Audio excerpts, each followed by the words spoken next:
After riding around in this field for a little bit, it's a little wet and slippery with this grass and these humps. It's kind of scary, sketchy. It got me thinking, which GS would I prefer? This one or that one?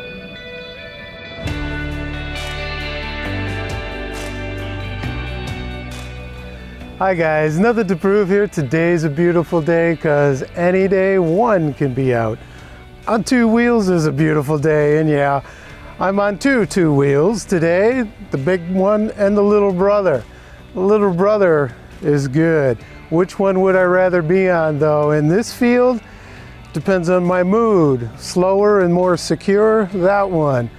Faster and a little more agile, but sketchy at sometimes, especially on this wet grass with all these mounds. You see all the mounds all over the place, all over this field, and you hit one of these mounds that's wet with this wet grass, it ain't fun. And that's what I was doing. I was going a little too fast with this. But so it was a little more stable, safe, and secure with the 13 versus this. So off-road, which bike do I prefer? Depends on your riding style. You want to go slow and secure, that one.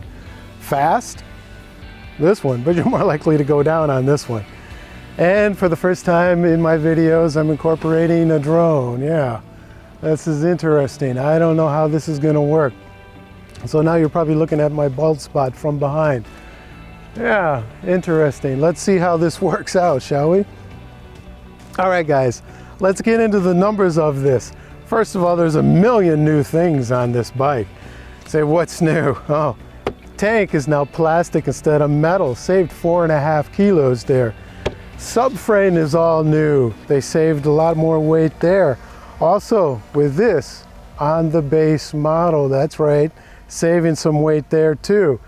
Also, all new fairing, new windscreen, so many new things. I'll just list them as to what's new. I can't say them all.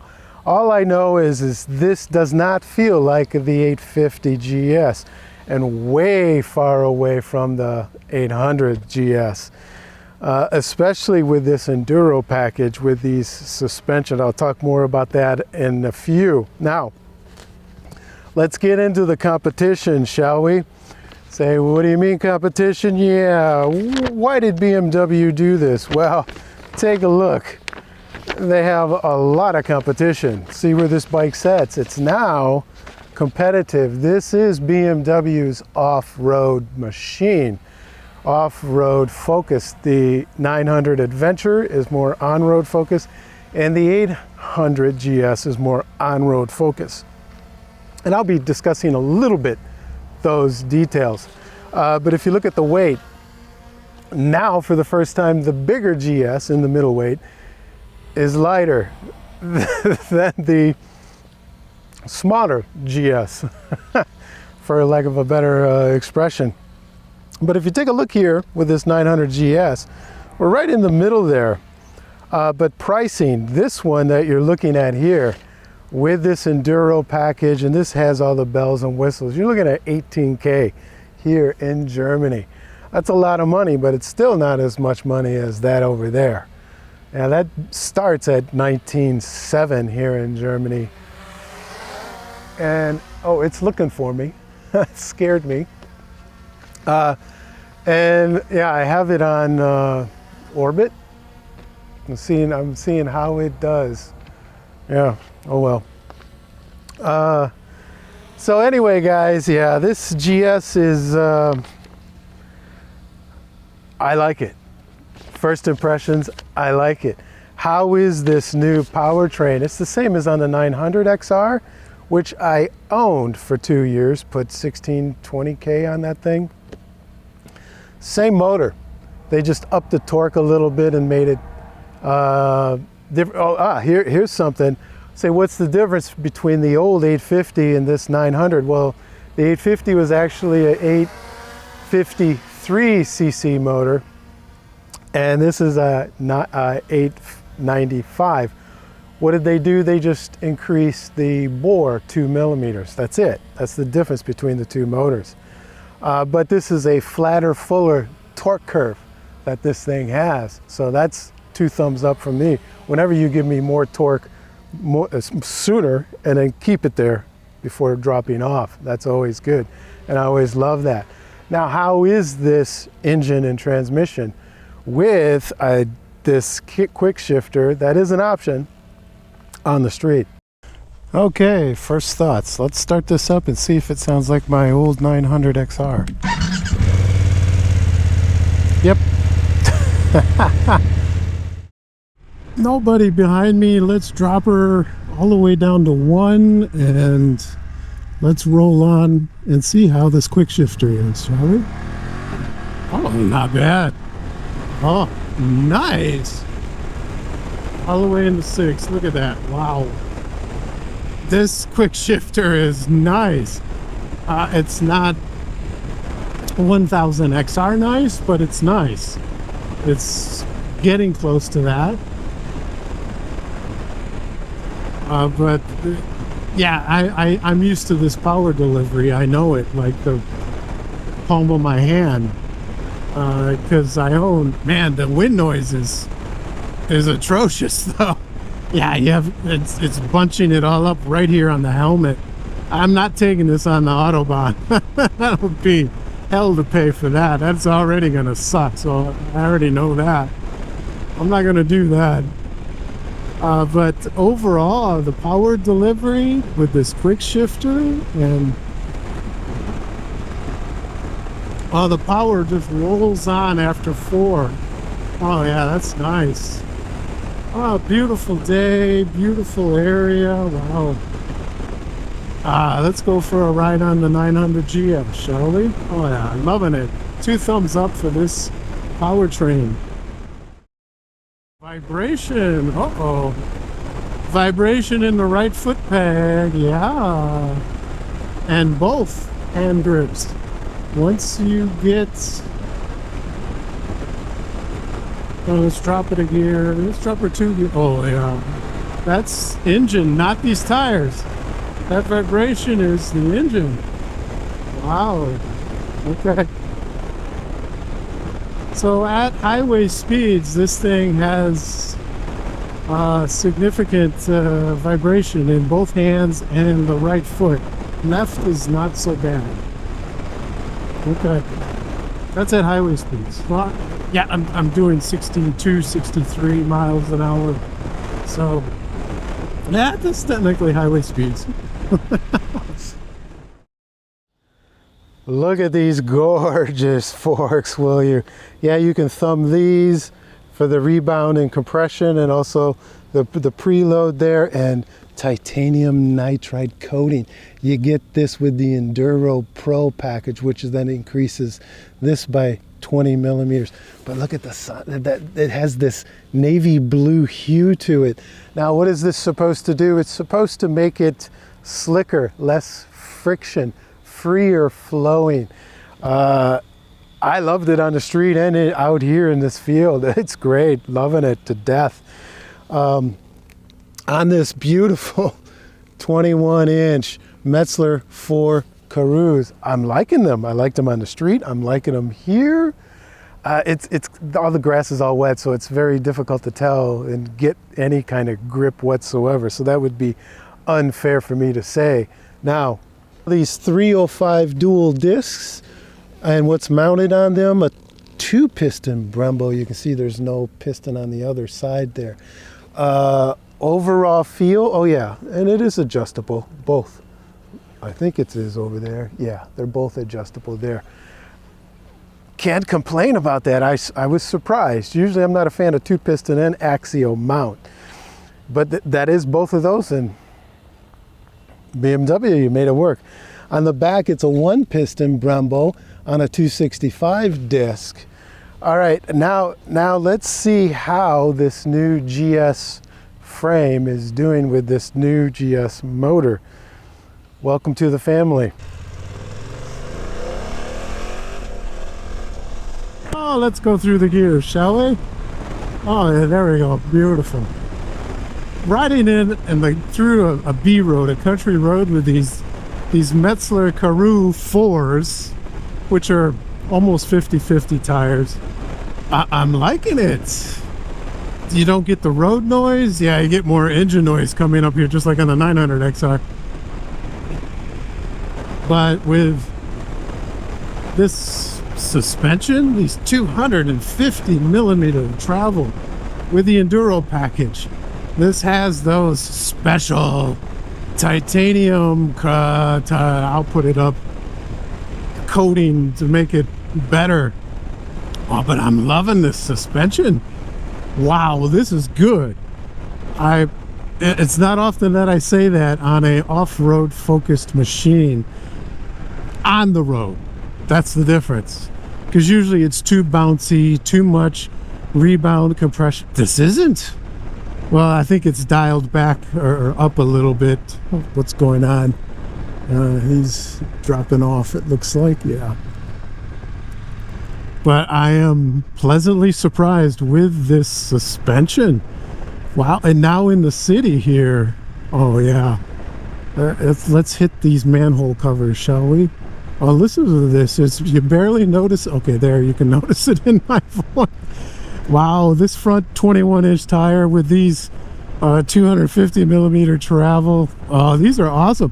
So if you guys are a city commuter and the roads are horrendous, perfect. Get this bike with the Enduro package and you'll never feel a bump again. just kidding, but no, that's and also the front brake, I like the feel feedback. It is a lot, but you know, these are 2 pistons, so axial mounted too. Oh, speed limit 30. And here, let's try the rear brake. Oh yeah, nice. It has good feel at first, and then midway through the push it starts to get vague. Let's try it again. Yeah, okay. But it's okay. I'm very highly critical of all rear brakes. It's very rarely when I give any rear brake 2 thumbs. This rear brake is nothing special. This will only get 1.5 thumb from me. I don't know what's going on up here. This truck is having a problem. But the front brake is getting 2 thumbs. Nice feel and feedback. And the pull, I expected to have to apply more pressure than I actually am for this 2 pistons. So, interesting that I'm coming to that conclusion. So overall, suspension and brakes together, they're getting 2 thumbs up, no problem. It's just the rear brake is a little vague towards the end. So if I graded them separately, the rear brake would get 1.5. But that, again, that's more for the off-road, you know, you want that. So that's why I'm giving everything, suspension and brakes, 2 thumbs up, way up, boom boom.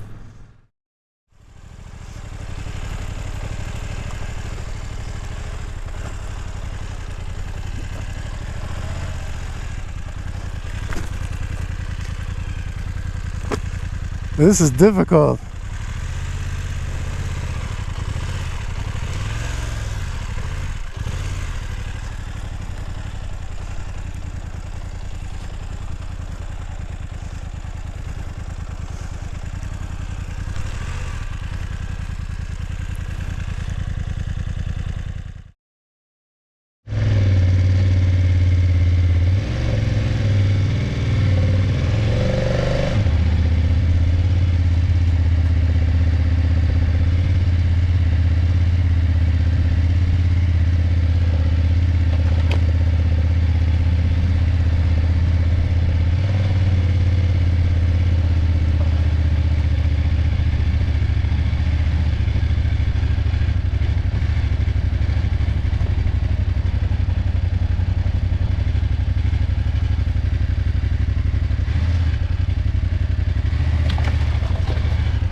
Coming to the back of the bike, look at this beautiful subframe. Now this is what's different on the 900 GS. If you have the 900 GS-A, then you'll have the normal trellis frame with the full weight and everything. Or the 800 GS, same thing. And then you can get the standard bags that come with it. This, they're going to eventually have bags that go with this. Supposedly, they don't yet. But, oh yeah. Oh, I wanted to show you this. Yeah, look at this. This comes on this with the Enduro package. Yeah, loving that. And this is adjustable. And also, take a look at this.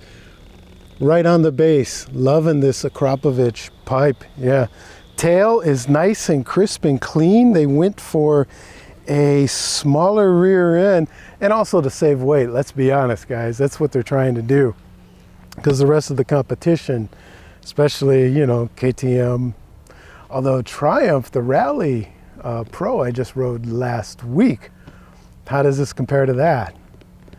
That is more streetable. This is more off-roadable. Now the KTM 890 Adventure, that's more off-roadable. So if I'm gonna do more street, I would take the Triumph. If I'm gonna do more off-road, it would be between this and the KTM. That means I would have to take KTM off-road to decide which one there. Yeah, this 870 millimeters. Right now, even with the 20 millimeters higher suspension, why? It's got the low seat on it. If this was the normal seat, then it would be 890 mils off the ground. And the kicker is to this, take a look at this, guys. I can flat foot this. 870 mils off the ground. My boots are flat on the ground, even on this side. You can see there. Yeah. Why did they do that? They made this seat more narrow through here and here. And the tank also, this plastic, new plastic tank. So they eliminated the metal, went to plastic. So yeah, it was 15 liters, now it's 14 and a half. So it lost a half a liter. So that'll save some weight. All you guys that are calculating weight will be like, how much is that? Like 350 grams or something like that, I'm guessing.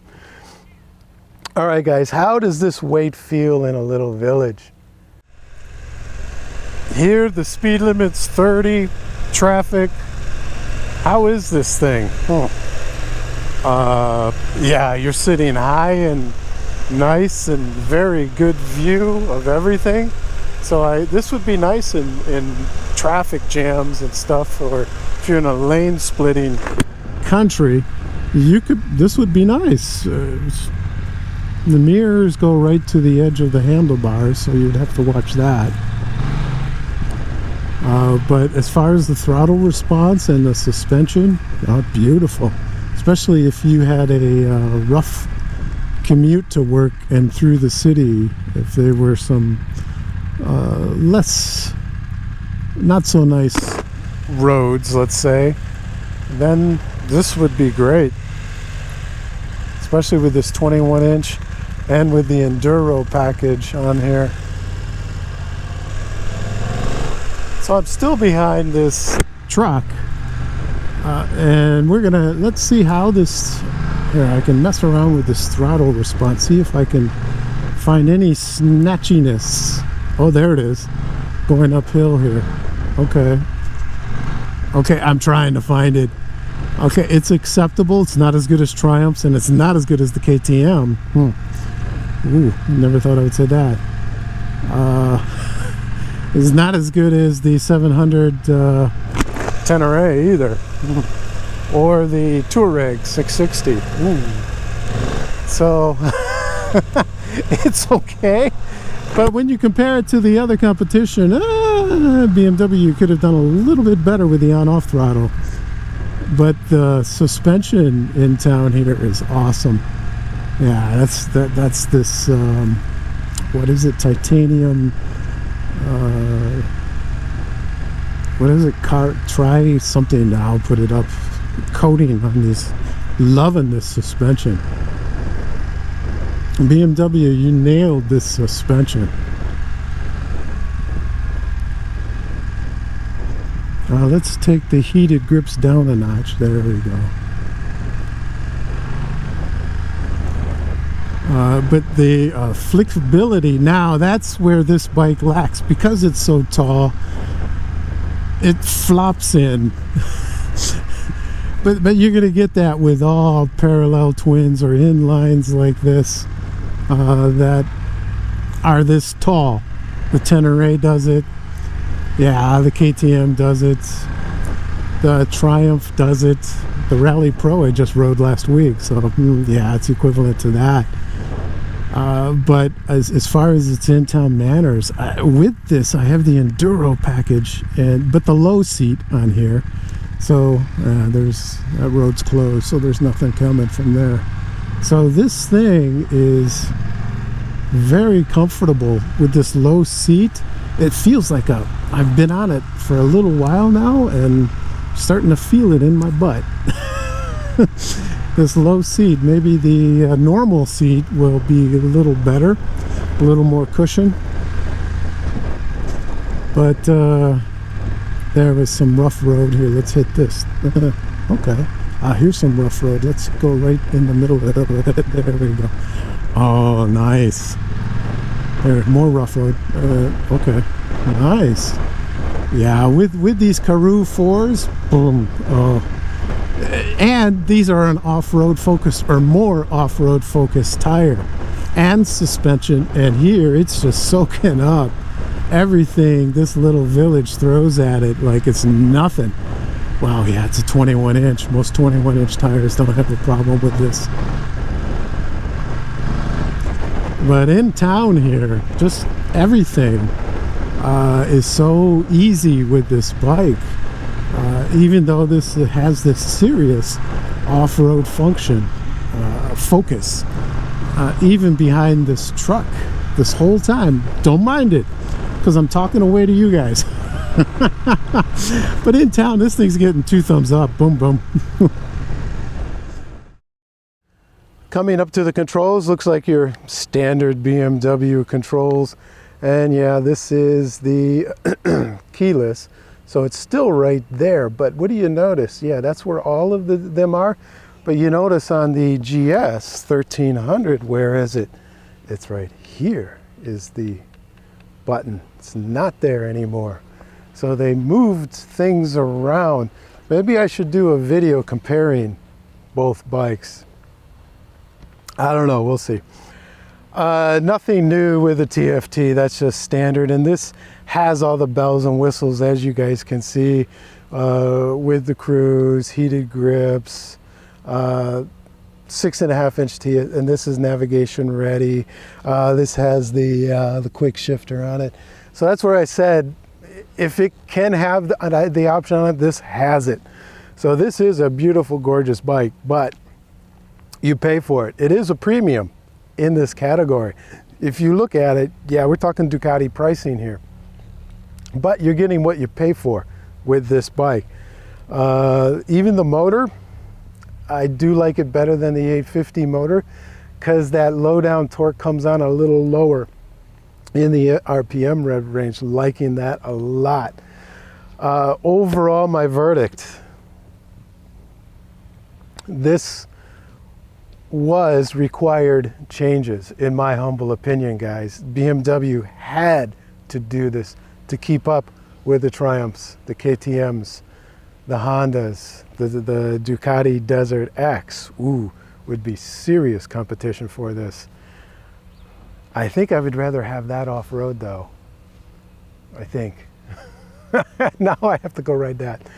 All right, guys, overall, can I recommend this bike for off-road? If you never are going to take this off-road, then get the Adventure or the 800, because this is totally set up for off-road, unless you like the Akrapovic. I hope you've enjoyed this review, guys, and as always, ride safe and ride like there's nothing to prove. Take care, guys. Cheers.